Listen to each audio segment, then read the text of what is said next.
Hello guys, അങ്ങനെ കേരളത്തിൽ election result വന്നിരിക്കുകയാണ്. 102 സീറ്റോട് കൂടി ബഹുഭൂരിപക്ഷത്തിൽ UDF അധികാരത്തിലേക്ക് വന്നിരിക്കുകയാണ്.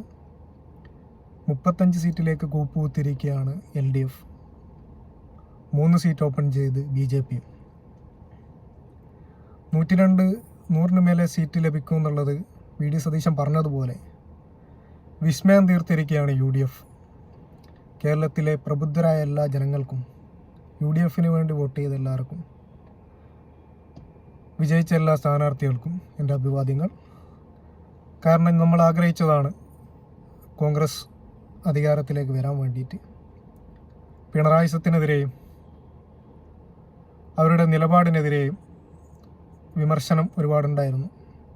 നമ്മൾക്ക് കേരള ജനതയ്ക്ക് പൊറുക്കാൻ പറ്റാത്ത ഒരുപാട് നിലപാടിലേക്ക് LDF പോയിട്ടുണ്ടായിരുന്നു. അതിനെ തിരുത്തുന്ന പാർട്ടി പ്രവർത്തകരടക്കം അതിനെ തിരുത്തുന്ന കാഴ്ചയാണ് നമുക്കിപ്പോൾ കാണാൻ വേണ്ടി പറ്റുന്നത്. അതുകൊണ്ടാണ് നമ്മൾ പയ്യന്നൂരിലും തൃക്കരിപ്പൂരിലും പോലും അവർക്കേറ്റ തിരിച്ചടി. 102 എന്നുള്ളത് വിസ്മയ നമ്പറിലേക്ക് എത്താൻ കാരണം പാർട്ടി പ്രവർത്തകരായിട്ടുള്ള, ജനാധിപത്യത്തെ മുറുകെ പിടിക്കുന്ന റിയൽ കമ്മ്യൂണിസ്റ്റുകാരായിട്ടുള്ള ആളുകളുടെ കോൺട്രിബ്യൂഷൻ ചെറുതല്ല.